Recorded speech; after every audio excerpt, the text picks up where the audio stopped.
Ciao a tutti e benvenuti sul mio canale, lo spazio in cui proviamo a raccontare le storie del mondo dello spettacolo con calma, rispetto e un ritmo chiaro, perfetto anche per chi ascolta in text-to-speech.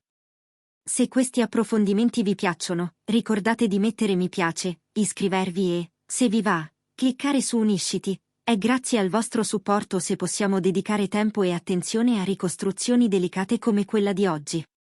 I protagonisti sono Özge Yağız e Gökberk Demirci, una coppia che per 4 anni ha fatto sognare molti fan e che oggi è al centro di un racconto diverso dal solito, non una rottura urlata, non un titolo cattivo, ma una serie di passaggi piccoli e concreti che, messi in fila, spiegano come si possa arrivare alla fine di una storia anche senza cattivi e senza eroi.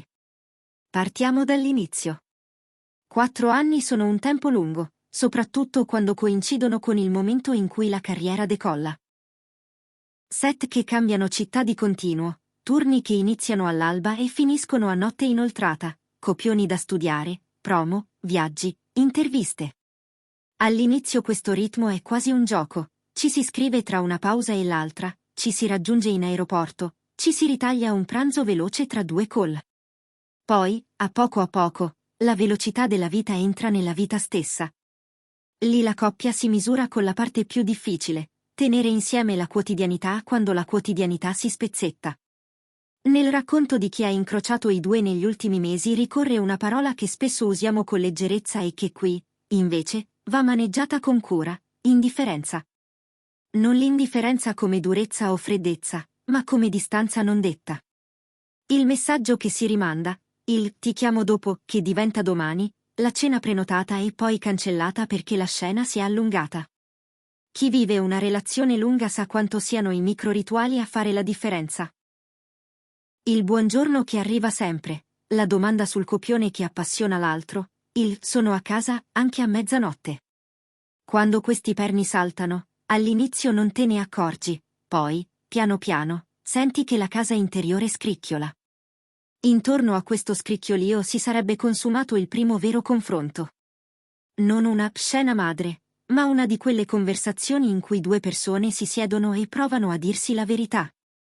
Da un lato Gökberk Demirci, che, secondo chi gli è stato vicino, ha messo sul tavolo la sensazione di non essere più visto, di non sentirsi al centro di uno spazio condiviso.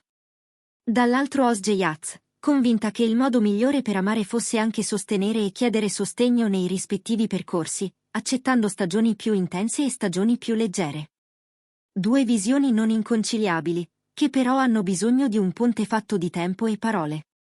Quel ponte, complice la fretta e la stanchezza, non sempre è stato costruito. Quando la realtà bussa forte, ci si trova davanti a scelte difficili. Fonti vicine alla coppia raccontano che sia stato Gökberk a verbalizzare, con rispetto ma con fermezza, che il sentimento non aveva più la stessa forma. Non un colpo di teatro, non un annuncio plateale, una frase asciutta, scomoda, che chiude la porta al forse ma apre una finestra sull'onestà. Özge, di fronte a quelle parole, si sarebbe irrigidita solo per proteggersi, non per orgoglio, ma per il dolore di chi capisce che la somma dei piccoli distacchi è diventata distanza. Da quel momento la comunicazione si è fatta rarefatta. Non il gelo, non il muro, una pausa. Una tregua per non trasformare ogni messaggio in un processo, ogni incontro in un campo minato.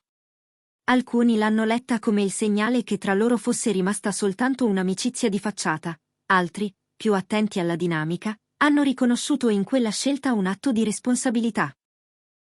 Perché, quando non si ha più nulla da dirsi senza farsi male, la forma più alta di cura è smettere di ferirsi. Nel frattempo, le vite hanno continuato a camminare.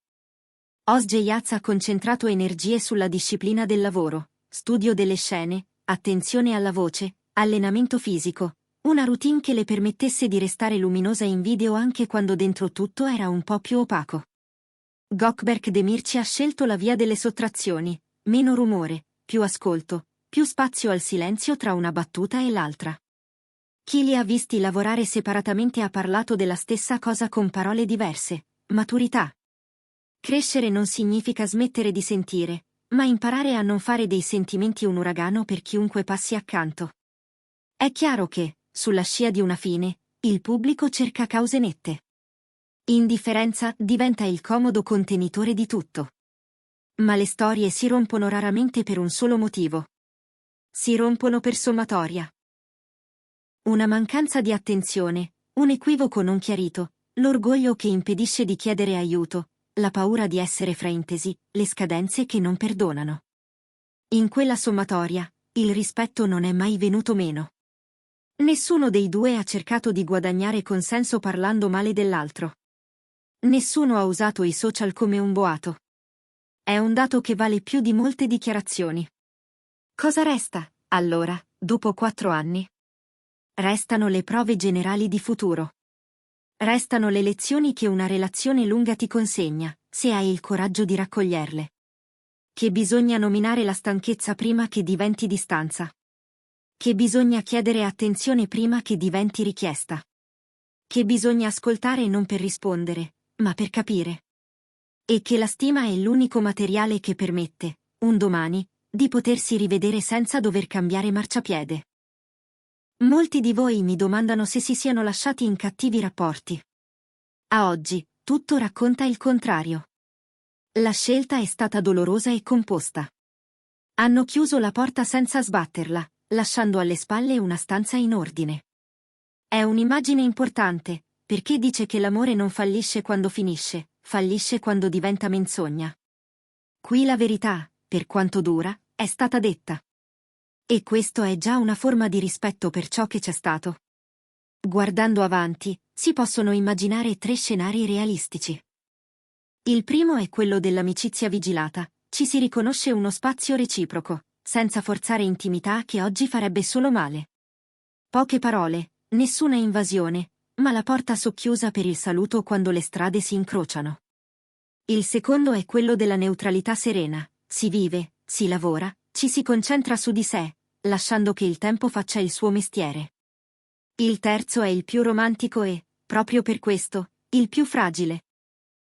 Una riconciliazione lenta, possibile soltanto se la memoria saprà trasformare la rabbia in apprendimento e se le priorità, più avanti, torneranno a combaciare. In tutti e 3, la parola chiave è la stessa, libertà. Nel frattempo, il mondo osserva e commenta. La sfida per noi, pubblico, fan, narratori, è non trasformare 2 persone in personaggi. Non ridurre la complessità a una timeline di like o a una manciata di foto interpretate. Non usare parole grandi per coprire verità piccole. L'amore di Özge e Gökberk Demirci ha avuto una stagione importante. Finita quella stagione, resta la dignità con cui si decide di archiviare. È qui che si vede la differenza tra gossip e racconto. Il gossip consuma, il racconto custodisce. C'è una scena minima che, più di molte, aiuta a capire. Una cucina ordinata, 2 tazze vicine sul tavolo, una pila di copioni segnati a matita. Fuori una luce leggera, da fine pomeriggio. Qualcuno prende il telefono e lo appoggia a faccia in giù, come a dire: basta notifiche, per oggi. Poi un respiro lungo, il suono secco di una porta che si chiude senza colpi. Non c'è musica, non c'è dramma. C'è solo la decisione, adulta e non spettacolare, di rimettere il proprio cuore al centro della propria giornata. Se questo racconto vi è stato utile, ditemi nei commenti quali segnali, nella vostra esperienza, annunciano che una relazione sta perdendo il suo ritmo. Vi leggo e, come sempre, porterò le riflessioni più interessanti nel prossimo video. Se vi piace questo modo di mettere in ordine le storie, lasciate un mi piace, iscrivetevi e attivate la campanella. Qui non rincorriamo i rumor, li facciamo sedimentare finché emerge ciò che conta, le persone, prima dei titoli.